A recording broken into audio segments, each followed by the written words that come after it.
right, we're welcoming back Dion Coetzee from Fortis. Welcome to the Fortis Impact Talk. Welcome back. Welcome back. How's it Thank going, you, Dion? Maynard. Well, you can see my head is growing thinner and my eyesight is growing worse. So um, my beard is growing longer. So the lockdown is playing havoc. Um, yeah, let's not talk about lockdown. Rather not talk about lockdown. Yes, I'm sick of it. Right. Sick of it. Yeah. Yeah, I think the idea behind tonight's talk is twofold. One, first off, I just want to do a little bit of a summary of where we are in the series of the Impact Talks, and then obviously I'll explain a bit for this side in the picture going forward. I think what we've seen over the past, I think we've now launched 11 episodes. I think we might have one or two left in the can, but we've now launched 11 episodes, and we've basically introduced a variety of instructors. I don't want to say the variety because there are still a couple of instructors left that we want to speak to.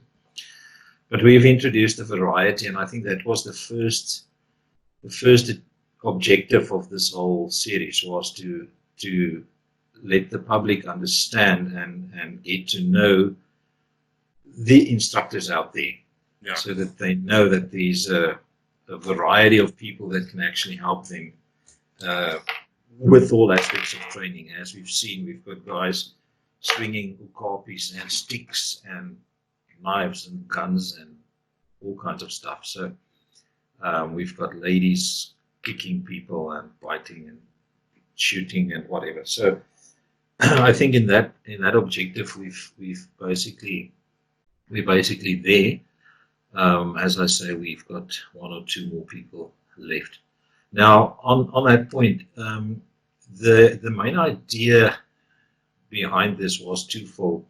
First of all, to introduce the instructors, as I now just mentioned, and then second of all is to get a couple of opinions in. And I think if you follow along in the series, you'll see all the instructors do have strong opinions. Different opinions. Strong opinions. They might not always agree on techniques and implementation thereof, which in itself is not a bad thing. But I think what I would like to see is that people go and train with different instructors. You know, it's difficult following one doctrine, because then you are just another martial arts. And specifically in this industry, people are very against martial arts, but they still follow the same pattern as martial arts do. It's interesting that you mention that, because everyone we spoke to at some point in their life, martial arts was a part of it. Isn't that interesting? Yeah. Yeah. No matter It where. started off with martial arts. So it always starts with, and then people get to a stage where they then knock martial arts and say martial arts has got no place. And I've got a panel discussion coming up with some hardcore martial artists about specifically that point. So I will address that. But I think the public should, if you haven't done so, have a look through the videos from the first series or from the first episode, and then see if you can train with the instructors. And I'm not saying you must stick to that. I mean, you might come and train with me, and our personalities will clash, or you might come and train with me, and some of the techniques I will teach you might not agree with, and that might make you not come back again, which is fine. So all I'm saying is just it's good to get all these different inputs and all these different viewpoints. I mean, we've had Rich Dimitri from Canada on the show. Giving some solid, some strong quality inputs there, which obviously we can debate around that point. And this is my opinion. It's nobody else's opinion. I still feel that things in South Africa is different than in Canada. But that's just maybe because I've been working on the farms for so long, because farm crimes are a bit different. So, okay. So having said that, so I think what we've sort of achieved the objective that we set out, which obviously I want to thank you for. You're doing the hard work out there as the foot soldier. Yeah. And you have to sit and listen to all these people's stories. No, they're nice. They're nice people. I love them all. I love them. Yeah, they really, I have to say, it's one of the nicest people that I've ever met in my life. Yeah, I mean, there's last week. What a great soul. Yeah, well, this is an excellent person. But each and every one of them. Yeah, everybody. I love it. I love doing it. Beautiful people. So yeah, from my side to them, I also want to thank them and also the guys that we still got lined up coming up. Thank you for taking part in this project, and thank you for sharing with us. I think the second part of the second objective that I wanted to see, I get a bit pissed off when an instructor starts knocking another instructor in order to sell his own stuff.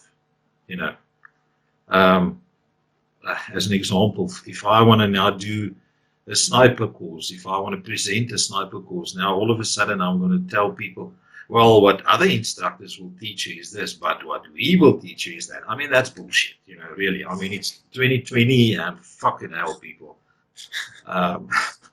Look at my beard. I'm not 20 anymore. Oh, we're not at school anymore. It's not necessary. You're good at what you do. You do good stuff.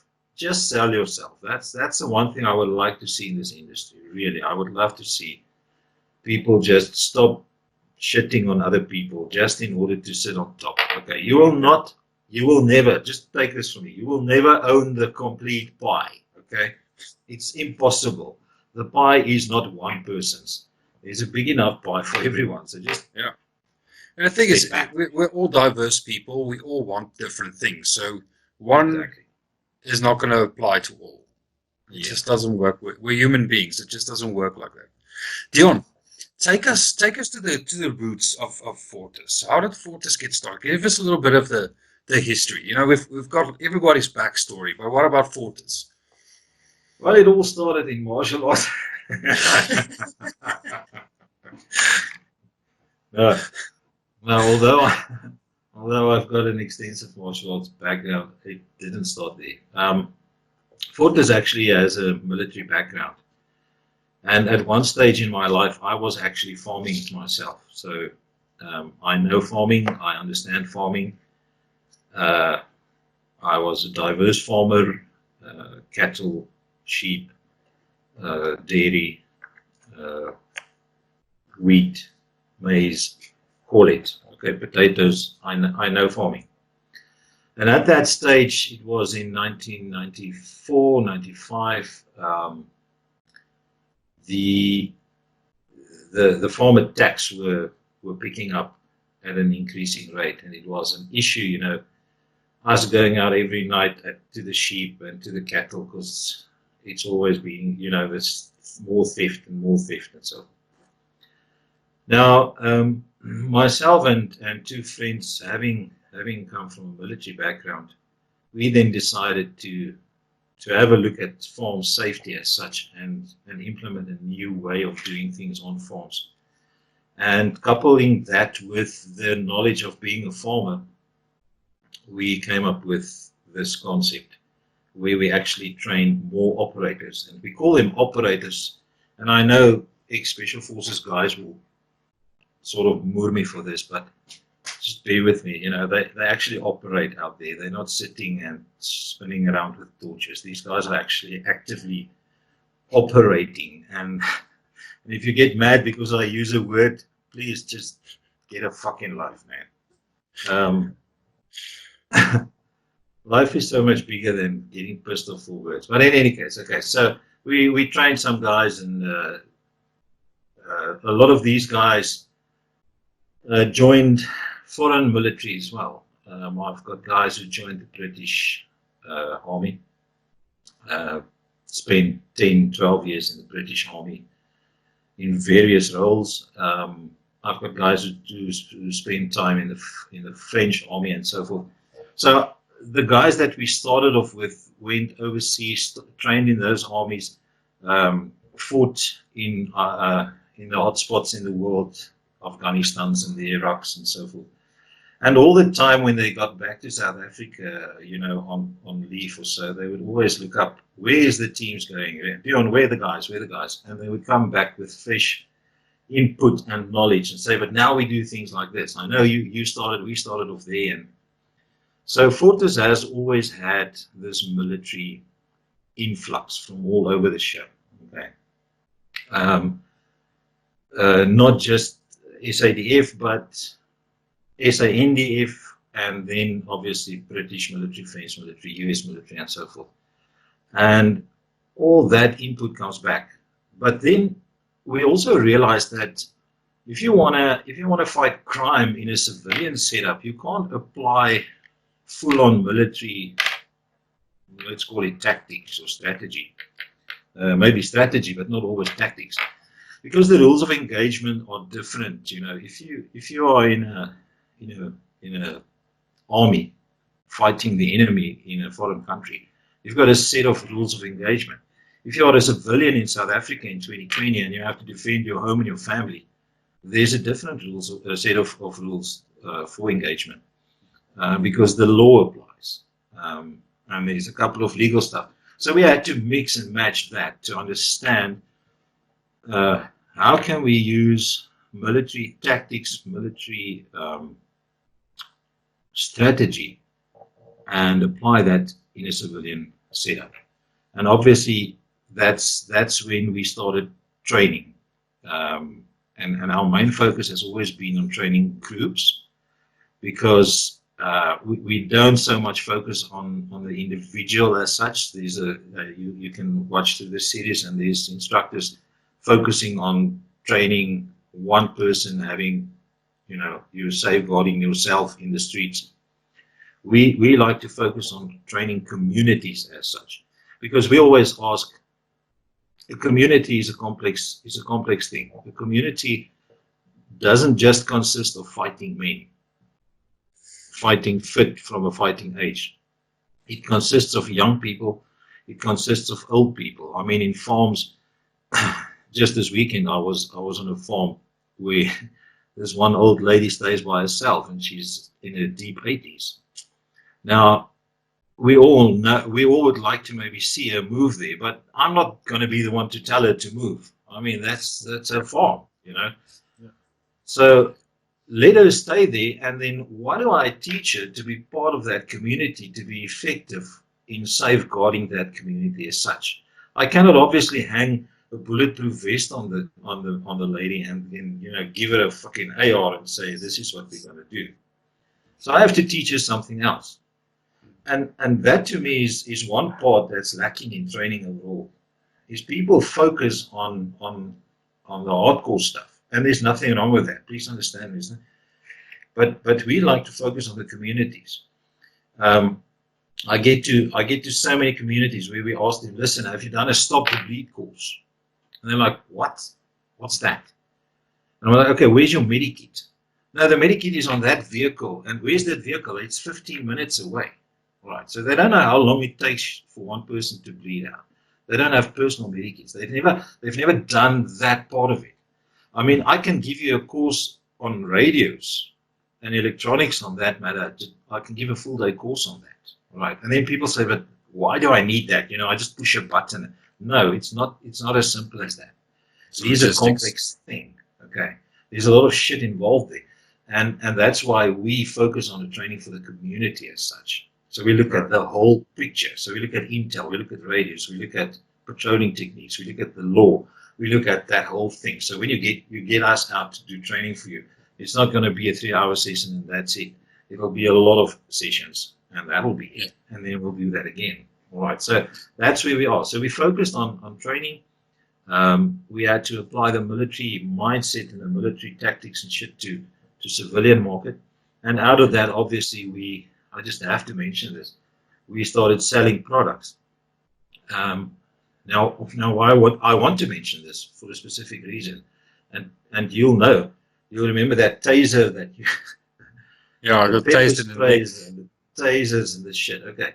We sell products that we use ourselves, and we sell that by testing themselves.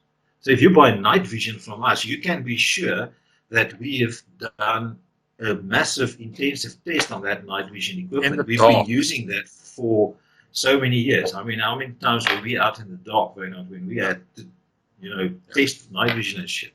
Yeah. This weekend I was in a minus 10 degree weather, and I was testing Spera's torches. They work at minus 10 degrees, so it works. But I can say that. So when you buy that from me, I can say, listen, I've had this torch in my hand at minus 10 degrees. And that's when we started selling stuff. Okay. So the stuff that we sell is the stuff that we use, and that's the stuff that works. And you'll notice that I don't like to say kick, because kick to me is a lot of cock. It's a lot of people just hang all around all kinds of bells and whistles on them. I want to talk about stuff, torches and knives and lucky stuff. Okay, so that's the stuff that we sell. So that's what we do in a nutshell. Yeah, that's it.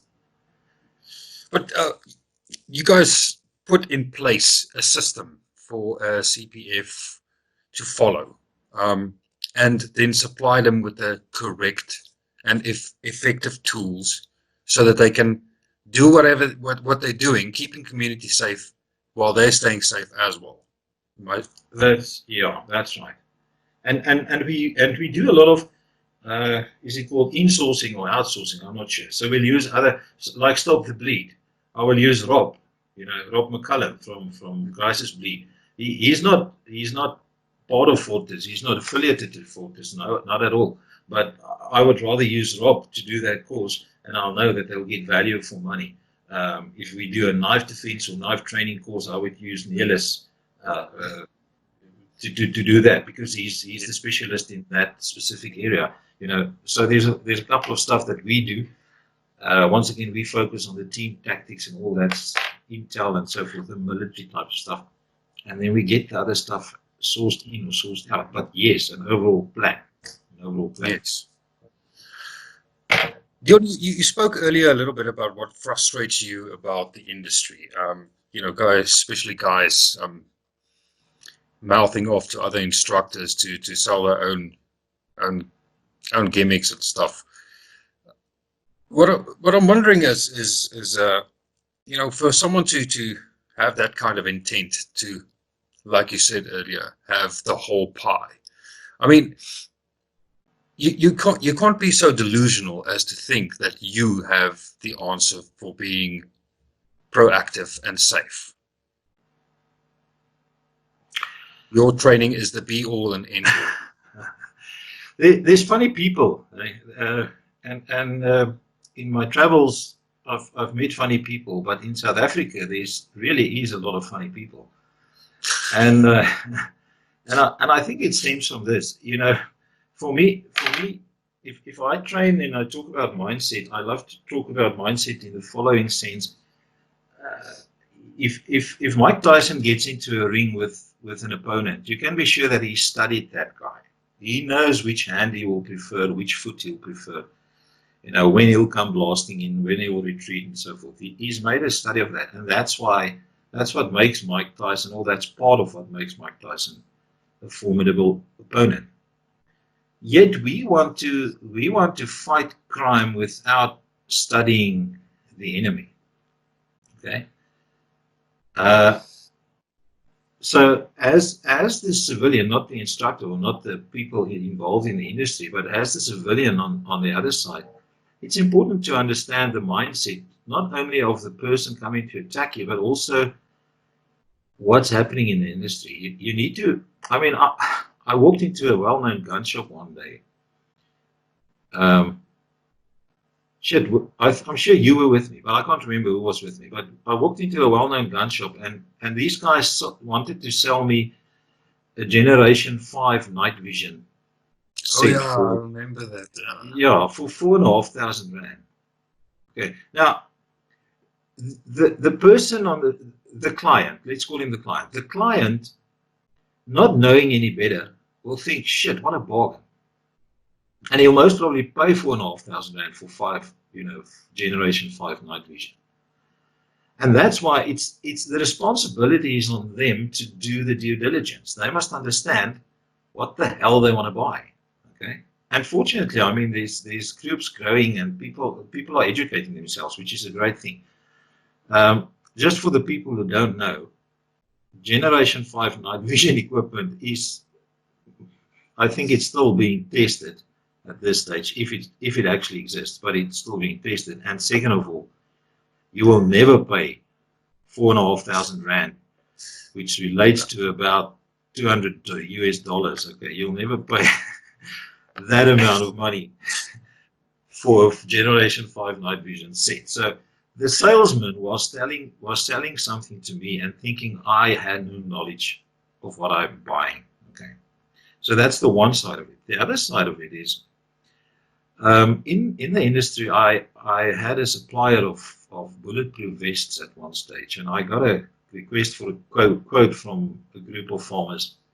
And 2 weeks later, I haven't heard anything from them, so I phoned them, and they actually showed me the quote that they got from my supplier. And the funny thing is that my supplier charged them less than what he charged me as a reseller. Okay, so I actually got into my car and I drove to him and I said to him, "What the hell is this?" And he said to me, "Business is business." Okay. And I said to him, "Well, you know what's the funny thing is that you now think you've got the farmer's share of the pie. And that's the biggest mistake that you make in your life, because I've been working at that stage. I was working for 17 years in this. I said to him, I've been working for 17 years to build this relationship in the farming community. You don't have that. You made one sale, that will be your last sale, because I'm not selling your products again." And that to me is the big issue. So I get that, and I can recall countless of those exact same incidences where that happened. So now let's get back to the mindset. Okay, how did we get into this country? Okay, we got pissed off with something happening in Europe, in 5 or 6 different countries. We got onto boats there. We took and traveled for months. For months on the sea, just to get away from the ship. Because we didn't want that. Okay. Then we got to the Cape and we said, well, we're not even happy there. We'll go to the eastern side. And then we were not happy there. And they couldn't even get into one line and come up to the north. They went in 17,000 lines. Okay. What am I saying? It's a bit of a joke and it's a bit of a humor and it's a bit funny, but it's true. Unfortunately, that's who we are. We are the kind of people who think we can do stuff on our own, and we have to do stuff on our own. And the moment I let you into my circle, I'm going to give up something. Okay, now here's the issue. Here's the point that I'm trying to make with my whole massive speech. The point that I'm trying to make is, if I'm an instructor in Pretoria, right, and I think I'm going to capture the market in the Eastern Cape, then I must fucking think again. All right. Because all we need is a solid instructor in the Eastern Cape, and the market in the Eastern Cape will belong to him. So my gripe with this is, and I understand these groups that have got branches all over. I'm not pissing on anybody's parade. I'm just saying my gripe with this is, instead of me trying to grab the whole bloody market for myself, people must just go and look up the word synergy and just do some research on the word synergy, and then they'll understand what's happening. I mean, since I started this whole journey with Fortis, there's a group of people who agree with me, and then there's a group of people who literally want to stab me with knives because they think I'm going to steal all their clients. Okay. Now, if everybody knows what's happening in my mind, okay, can you see my gray beard? Right. I actually want to retire and sit on my boat. That's actually what I want to do. I just want to create this platform so that people have got a voice to say to the public out there, this is who you're dealing with. Okay, I really don't want to steal anybody's customers or clients or shit like that. I've said that before. If I look at all the instructors we've reviewed so far, I'm a shit instructor. I'm not a good instructor. These guys are quality instructors. And why then, why would I want to steal your thunder or your clients? I really don't want to do that. So I just want people to understand there's a mindset that it's 2020, and if lockdown haven't taught you anything, maybe you should be locked down again, right? But lockdown has now created more opportunities for some and less opportunities in other instances. And how do we go forward from here? So maybe if we can just give each other breathing space and start respecting each other. I mean, I might not fully agree with Sheltu. Thank you, Sheltu. Much love to you. I might not fully agree with Sheltu on specific techniques, and I'm using him because I know he won't mind. But I won't badmouth him.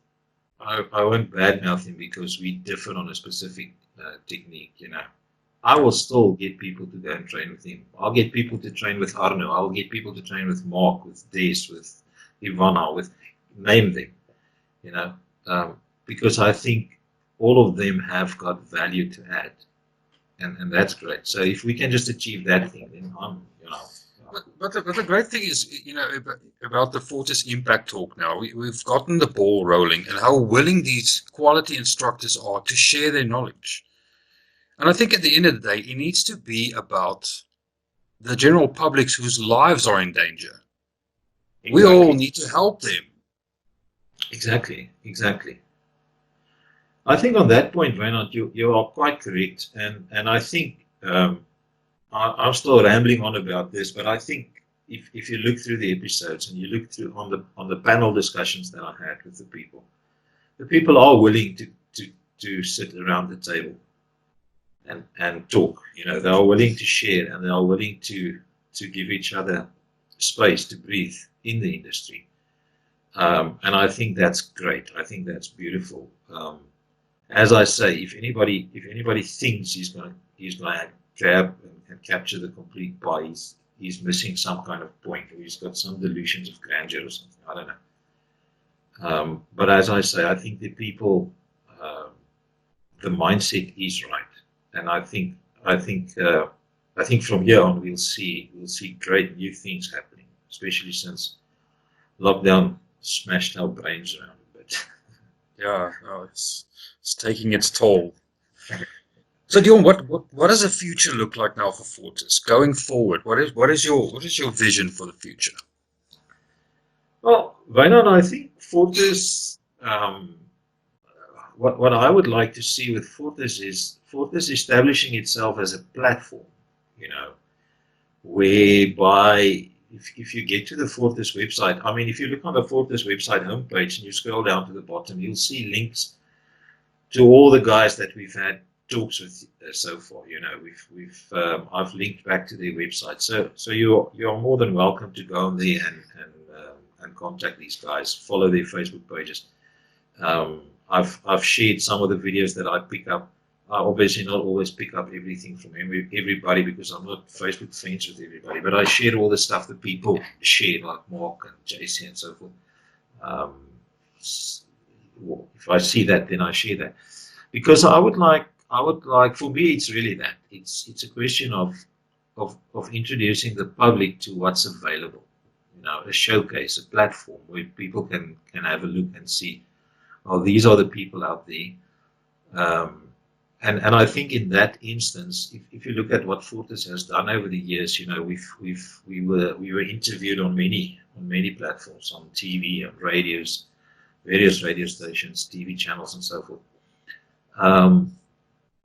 I think we have a holistic approach to safety and security. We don't focus just on firearms training or self-defense training.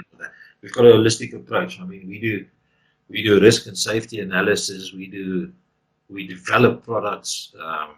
We've developed a lot of less lethal products in conjunction with bigger companies like AMC Core and so forth. So we've developed products and systems and so forth, in a sense that Fortis has become an established platform where you can sort of, and maybe I'm not the person to say this. Maybe we must ask the customers, but you can sort of trust what we say. So if we say to you, listen, don't buy this little taser shitty thing, then at least we can show the video of you being tasted. You can rest assured that we've tested that bloody thing, and that there's a reason why we disapprove it. So that's where I would like to see Fortis going, and that's the direction that we are pushing it. Obviously, our core niche will stay farm safety. We've got a massive plan rolling out currently as we speak, which hopefully, if we can get this thing running, it will cover food safety, food security in South Africa, because it's become so much more than just stock theft and shit like that. It's way beyond farm attacks and farm murders. This is food security in the country, right? And the moment food security in the country falls down, you've got a massive issue on your hands, and it becomes an economical crisis. It's a crisis that I don't think many people understand. So we are busy rolling out a plan that can actually, sort of sort this issue out on a national level. So that's obviously our main focus. We do still sell our stuffies and our stuff, but the impact talk, I think. Shall we say what we plan? Shall we not say? What do you think? Yeah, I think let's go for it. Yeah, let's tell people what we intend on doing. Yeah. So with the impact talk, we've now sort of finalized or finished round one, or let's call it season one. I don't know what we want to call it. Season one, round one. And we've basically introduced the instructors, and obviously in future, if we talk to somebody for the first time, we'll also do the introductory thing and so forth. But the second round, we'll be getting to the hard-hitting impact of the talk. We will then start asking the instructors some, serious questions, not to put them on spots, but to get them to get the point across of why they support what they're saying, and that's coming up in the next series that we'll start soon. So, yeah, no, I think it's important to get as much from these instructors as you can, digging a little deeper and finding the gems. I want to say. They've got so much experience, they've got so much value to add. So I think, just going after them with really hard questions. So guys, we're coming for you, eh? We're coming for you. Shaltu? Yeah, Shaltu? Yes, huh? Yeah, we're gonna come for you. Shaltu, we always pick on Shaltu just because he's such a nice guy. Yeah, he is. No, Dion, I think it's really important that we take these next steps and develop the Fortis impact talk, because I feel at this point we're reaching a lot of people who already have training. But to throw that net a little wider to get to people, because very interesting thing today. My mother asked me, she obviously big fan of the show, but she saw the interview with Ivana, and she was really like, where can I go? I would like to know how to defend myself, And if more people start asking those questions, then these instructors fighting amongst each other, they're going to be so busy, they're not even going to have time to respond to Facebook on Facebook with comments. Just talking shit with other people. That's what we want. That's what we want. We want to empower everybody. Yes, and I think that's an important point. I mentioned earlier about there's obviously some instructors don't want to get onto the ship, okay? And those are the guys. Not all of them, but some of them are the guys who think I want to steal all their customers. And little do they know that we actually just want to give them more customers. Yeah. Because if you understand safety correctly, if you understand safety, and if you understand food security, and if you understand security in the country, then the more people that can make a stand against this shit, then the less shit we will have. Okay. And I think that's the core of what we are at here, is that we want each of these instructors to be so busy and so many people flooding them that we can focus on what's happening on the farms and we can sort that shit out there. Then we'll have such a big pushback against crime, because I mean, as you all know, it's up to you and me. It's not. The police will not help you. If you still dream that, then maybe check your coffee, because there's something wrong. You'll get a faster response just responding on your community group. Yes, exactly. That's where we are right now. Yeah, and people must understand that. That's the main thing. I think we're very blasé about crime.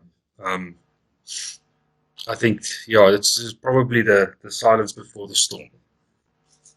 Exactly that. So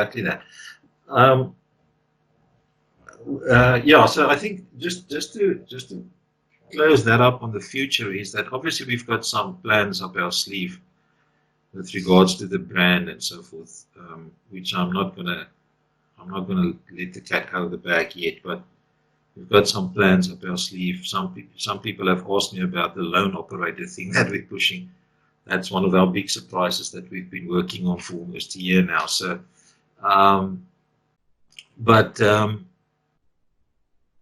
we want to see this grow, and we want to see the community involved. And maybe on that point, we would love to hear from the community. We would love to hear from the people out there. Let us know what you would like us to put on the show, and what questions. If you have questions for specific instructors, let's have them. I'm sure I'm speaking on their behalf now, but I'm sure any and all of these instructors are more than willing to answer questions as well. So, just put them out there and see if we can maybe, we can answer.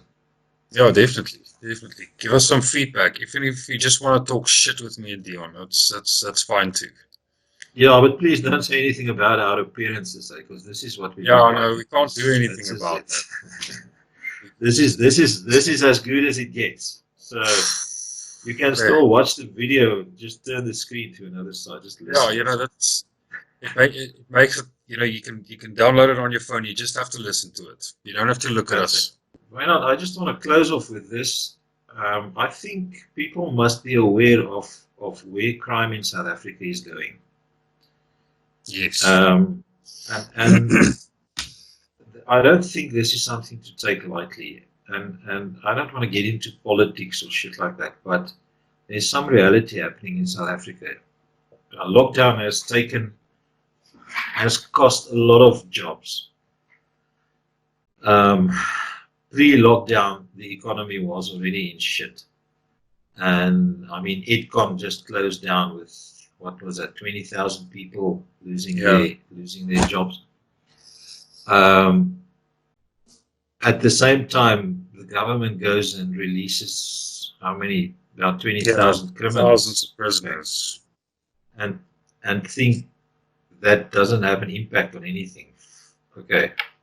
As I said, let's not go there. But what does that mean for you and me on the ground? I think that means the brown stuff is on its way to hit the fucking whirly thingy with a massive speed. Yeah. And if we're not prepared for that, and if we're still screaming for Donald Trump to come and help us, or fucking George Bush to help us, or the police to help us, then we should maybe just take 2 steps back and think. Because when that guy enters your house at 2 o'clock in the morning, the quickest the police will be there, if you are lucky, or the security company, is maybe 7 minutes or 5 minutes. In 5 minutes, a lot of bad things can happen. Yeah. And I'm not sure who's the audience is watching our show, but in 2 minutes, less than 2 minutes, you can cut off a man's head completely. As in, cut it off. There's nothing. Less than 2 minutes. So you don't have 5 minutes when people enter your house. Okay. Then you need to make that stand. And I think people need to understand this point. This is very important. You need to make that stand. And we've put in a lot of legwork in getting these instructors in front of you. And we've got instructors all over the country and people willing to travel and so forth. Communities need to get together and need to get their act together. And individuals need to get their act together. And they need to get these in front of these instructors. And they need to get training. And we as a collective group of citizens need to make a stand against crime, because crime is going to get worse. All right. And there, I now said it on camera. It's going to be out there. Yeah. But I am telling you today that crime is going to get worse. It is not going to get better. So if you still live in La La Land and Dreamland and think it's not going to happen to you, you've got a massive surprise. So get in touch with these people and get yourself some quality training and make sure that you can actually make a stand when that brown stuff walks into your door. And I'm talking about shit, okay? Because that's what's going to eat the fan, not other brown stuff, not milkshake or something. Yeah. So, having said that, Wynand, I want to thank you tonight because you're the guy spending the time on the interviews and that. So from me to you, I just want to say thank you for that. I really appreciate the effort that you put in there and the time. Anytime. And then lastly, I would like to thank all the instructors who've been on the show and the gun shop owners. And there's a list of people we are coming to, so we'll get to everybody at the end of the day.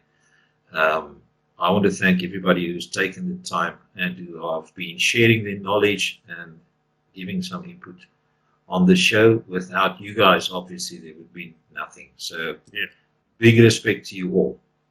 That's it from me. And thanks to you, Dion, for coming up with this initiative. I think we'll be getting important people's attention very soon, because it's valuable. Yes. Great stuff. On a massive scale. Right. All right, Dion. Thanks a lot. Thank you so much. Have a good evening. And you. We'll chat again. All right. Cheers, man.